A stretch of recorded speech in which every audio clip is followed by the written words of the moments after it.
ನಿಮ್ಗೆಲ್ಲ ವೀರಪ್ಪನಂದ್ರೆ ಗೊತ್ತಿರಲೇಬೇಕು. ಸುಮಾರು 20 ವರ್ಷಗಳ ಹಿಂದೆ ಇಡೀ ದೇಶವನ್ನೇ ನಡುಗಿಸಿ ಹಾಕಿದ್ದ ನರಹಂತಕ. ಮೂಲತಃ ಆನೆಗಳ್ಳನಾಗಿದ್ದ ವೀರಪ್ಪನ್ ಕೊಳ್ಳೇಗಾಲ ಸತ್ಯಮಂಗಲ ಕಾಡಿನಲ್ಲಿದ್ದುಕೊಂಡೇ ರಾಜಕಾರಣಿಗಳನ್ನೇ ಬೆವರಿಡಿಸಿದ್ದ ಚಾಲಾಕಿ. ಅಷ್ಟೇ ಅಲ್ಲ, ಕನ್ನಡ ನಾಡು ಕಂಡ ಅಣ್ಣಾವರು ರಾಜ್ಕುಮಾರ್ ಅವರನ್ನ ಅವರ ಮನೆಯಿಂದಲೇ ಅಪಹರಿಸಿ ತಿಂಗಳ ಕಾಲ ಕಾಡಿನಲ್ಲಿಟ್ಕೊಂಡೇ ಕನ್ನಡಿಗರ ನಿದ್ದೆಗೆಡಿಸಿದ್ದಂತಹ ವ್ಯಕ್ತಿ.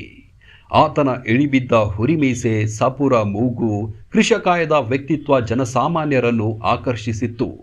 ಜನರಿಂದ ದೂರವಿದ್ರೂ ಪತ್ರಿಕೆಗಳಲ್ಲಿ ಬರುತ್ತಿದ್ದ ಆತನ ಛಾಯಾಚಿತ್ರಗಳೇ ಜನರ ಗಮನವನ್ನು ಸೆಳೆದಿದ್ವು. ಇದೇ ಕಾರಣಕ್ಕೆ ವೀರಪ್ಪನ್ ಹೆಸರಲ್ಲಿ ಸಿನಿಮಾನು ಬಂದಿತ್ತು. ಇದೆಲ್ಲ ಪೀಠಿಕೆ ಯಾಕಂದ್ರೆ, ಮೊನ್ನೆ ನಮ್ಮ ಬೆಳ್ತಂಗಡಿಯ MLA ಹರೀಶ್ ಪೂಂಜಾ ಆನೆಯನ್ನ ಕೊಲ್ಲುವ ಮಾತನಾಡಿರೋದು ಜಾಲತಾಣದಲ್ಲಿ ಭಾರಿ ಗುಲ್ಲೆಬ್ಬಿಸಿದೆ. ಕರಾವಳಿಯಲ್ಲಂತೂ ಹರೀಶ್ ಪೂಂಜನಿಗೆ ವೀರಪ್ಪನ್ ಮೀಸೆಯನ್ನ ತೊಡಿಸಿ ಅಂತ ಜನರು ಟ್ರೋಲ್ ಮಾಡಿದ್ದಾರೆ. ಆನೆ ಕೊಲ್ಲಲು ಬಂದ ಮರಿ ವೀರಪ್ಪನ್ ಎಂದೇ ಗೇಲಿ ಮಾಡ್ತಿದ್ದಾರೆ. ಇಷ್ಟಕ್ಕೂ ಇದಕ್ಕೆಲ್ಲ ಏನು ಕಾರಣ ಅಂತ ನೋಡ್ಕೊಂಡು ಬನ್ನಿ. ರಾಜ್ಯದಲ್ಲಿ ಆನೆ ಹಾವಳಿಯನ್ನು ತಡೆಗಟ್ಟುವ ನಿಟ್ಟಿನಲ್ಲಿ ನಿಮ್ಮ ಇಲಾಖೆ ಕೈಗೊಂಡಿರ್ತಕ್ಕಂಥ ಏನು ಕಾಮಗಾರಿಗಳಿದೆ, ಬ್ರಹ್ಮಾಂಡ ಭ್ರಷ್ಟಾಚಾರದಿಂದ ಕೂಡಿದೆ. ನೀವು ಹೇಗೂ ಕೊಲೆ ಮಾಡ್ತಾ ಇದ್ದೀರಿ ಅದನ್ನ, ಆನೆಗಳನ್ನು ನಾವು ಗುಂಡಿಟ್ಟು ಸಾಯಿಸ್ತೇವೆ. ಅದನ್ನು ಒಂದ್ ಆನೆ ಬೇಕಿತ್ತು. ನನ್ ವಿಷಯ ಹೇಳ ನಮ್ ಒಡೆಯ ದೊಡ್ಡ ಬೇಟೆಗಾರ, ನಾವು ಗುಂಡಿಟ್ಟು ಸಾಯಿಸ್ತೇವೆ ಅದನ್ನು. ಕಾಡಿನ ರಾಜ ಸರ್ ಇವರು. ಅಲ್ಲ, ಪ್ರಶ್ನೆ ಕೇಳಿ. ನೀವು ಪ್ರಶ್ನೆನೇ ಕೇಳ್ತಾ ಇರೋದು. ನಿಂದೆ ರೋಗ ನಿಂದೆ ಮದ್ದು ನಿಮ್ದ.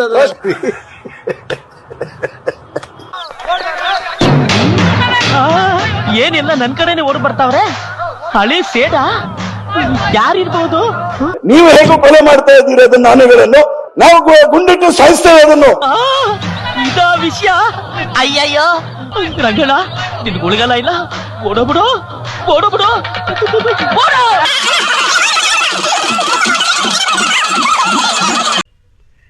ಮೊನ್ನೆ ಬೆಳಗಾವಿ ಅಧಿವೇಶನದಲ್ಲಿ ರೈತರ ಪರ ಮಾತಾಡೋದಕ್ಕೆ ಹೋಗಿದ್ದ ಹರೀಶ್ ಪೂಂಜಾ ರೈತರನ್ನ ಕಾಪಾಡೋಕೆ ಆಗಿಲ್ಲ ಅಂದ್ರೆ ಚಿಂತಿಲ್ಲ, ನಮ್ಗೆ ಆನೆಯನ್ನ ಕೊಲ್ಲೋದಕ್ಕೆ ಅವಕಾಶ ಮಾಡಿಕೊಡಿ ಎಂದು ವರಾತ ತೆಗೆದಿದ್ದಾನೆ.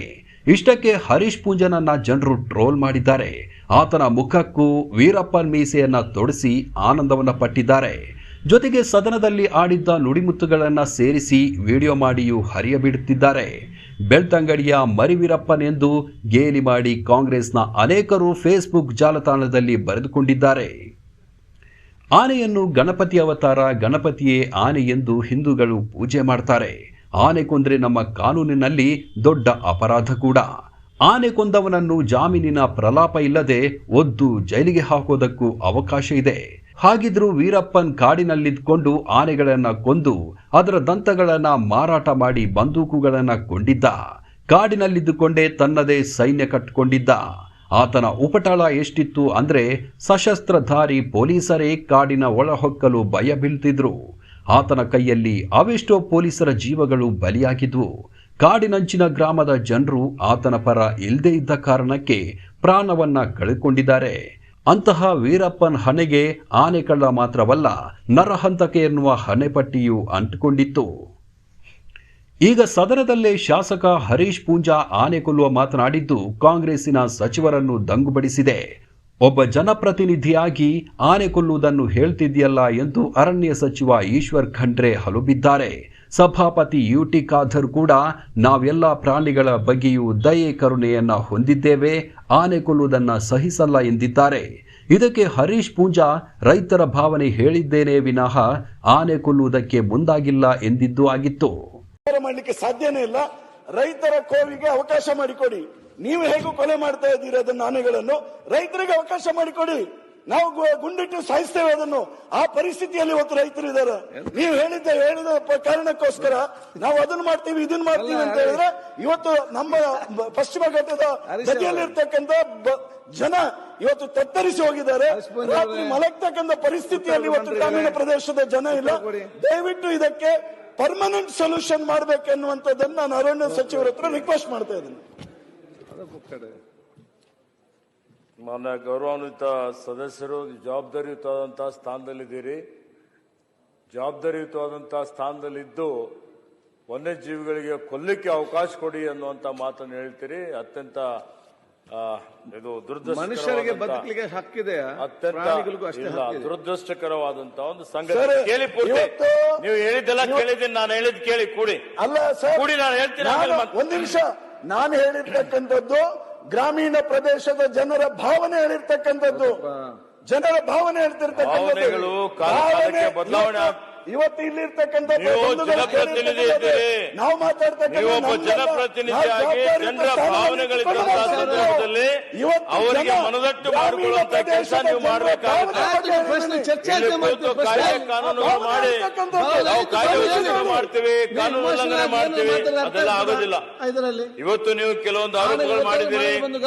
ಇವತ್ತು ನಾವೇನು ಆನೆಗಳ ಗ್ರಾಮಗಳಲ್ಲಿ ಜೀವ ಮತ್ತು ಬೆಳೆ ಹಾನಿ ಉಂಟು ಮಾಡುತ್ತಾರೆ. ಆದರೆ ಮಾತು ಆಡಿದ್ರೆ ಹೋಯ್ತು, ಮುತ್ತು ಒಡೆದರೆ ಹೋಯ್ತು ಅನ್ನೋ ಗಾದೆ ಇದೆಯಲ್ಲ. ರಾಜ್ಯಾಧಿಕಾರದ ನೆಲೆಯೆಂದೇ ಹೇಳಲಾಗುವ ವಿಧಾನಸಭೆ ಮತ್ತು ಅದರ ಅಧಿವೇಶನದಲ್ಲಿ ಏನು ಹೇಳಬಾರ್ದು, ಏನು ಹೇಳಬೇಕೆನ್ನುವ ಕನಿಷ್ಠ ಕಾಮನ್ ಸೆನ್ಸ್ ಇಲ್ಲದ ಹರೀಶ್ ಪೂಂಜಾ ಪ್ರತಿ ಬಾರಿಯೂ ಸದನದಲ್ಲಿ ನಗೆಪಾಟಲಿಗೀಡಾಗ್ತಿದ್ದಾರೆ. ಏನೋ ಹೇಳಲು ಹೋಗಿ ಇನ್ನೇನೋ ಆಗುತ್ತಿರೋದು ಇದು ಮೊದಲೇನಲ್ಲ.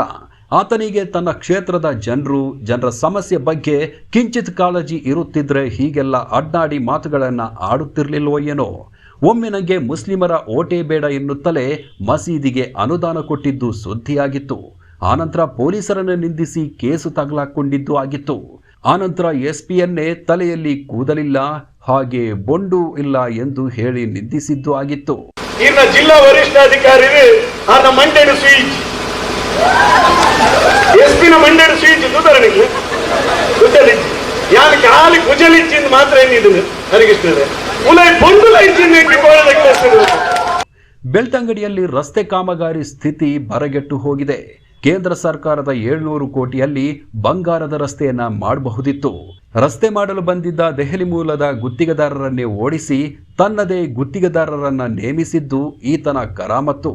3 ತಿಂಗಳ ಹಿಂದೆ ಜಿಲ್ಲೆಯ ಎಸ್ಪಿಯನ್ನ ಎದುರು ಹಾಕೊಂಡು ಗುರ್ರೆನ್ನಲು ಹೋಗಿ ಕೊನೆಗೆ ತಾನೇ ಸಿಕ್ಕಿ ಬೀಳ್ತೇನೆಂದಾಗ ಕಾರ್ಯಕರ್ತರನ್ನ ಮುಂದಿಟ್ಟು ಡ್ರಾಮಾ ಮಾಡಿದ್ದ ಈ ಪೂಂಜಾ ಕೊನೆಗೆ ಕಾಂಗ್ರೆಸ್ ಎಂಎಲ್ಸಿಯ ಕೈಕಾಲು ಹಿಡಿದು ಬಚಾವಾಗಿದ್ದ ಅನ್ನೋ ಮಾತನ್ನು ಕ್ಷೇತ್ರದ ಜನರು ಆಡಿಕೊಳ್ತಿದ್ದಾರೆ. ಈಗ ರೈತರ ಪರವಾಗಿ ಪುಂಗಿ ಊದಲು ಹೋಗಿ ಇಡೀ ಜಿಲ್ಲೆಯ ಜನರು ಥೂ ಎಂದು ಉಗಿಯುವಂತ ಸ್ಥಿತಿ ಎದುರಾಗಿದೆ. ಆನೆ ಕೊಲ್ಲುವ ಮಾತಾಡಿದ್ದಕ್ಕೆ ಮಾತ್ರ ಕುಡ್ಲದ ಕೆಲವು ಪ್ರಾಣಿ ಪ್ರಿಯರು ಆಕ್ರೋಶವನ್ನ ಹೊರಹಾಕಿದ್ದಾರೆ. ಅವರೇನು ಹೇಳ್ತಾರೆ ನೋಡ್ಕೊಂಡ್ಬಿಡಿ. ಇದು ತುಂಬ ಬೇಜಾರಿನ ಸಂಗತಿ.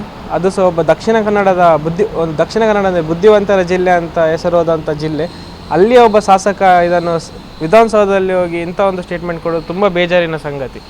ಸೊ ಇದು ಅಲ್ಲಿ ರೈತರಂತ ಮೆನ್ಷನ್ ಮಾಡಿಕೊಂಡಿದ್ದಾರೆ. ಇಲ್ಲಿ ರೈತರಂದರೆ ಯಾವ ರೈತರು? ಕಾಡನ್ನು ಒತ್ತುವರಿ ಮಾಡಿಕೊಂಡು ಕೃಷಿ ಮಾಡುವಂಥ ರೈತರ ಅಥವಾ ನಿಜವಾಗಿ ಕೃಷಿ ಭೂಮಿಯಲ್ಲಿ ಕೃಷಿ ಮಾಡುವಂಥ ರೈತರ ಅಂತ ಒಂದು ಪ್ರಶ್ನೆ ಬರುತ್ತೆ.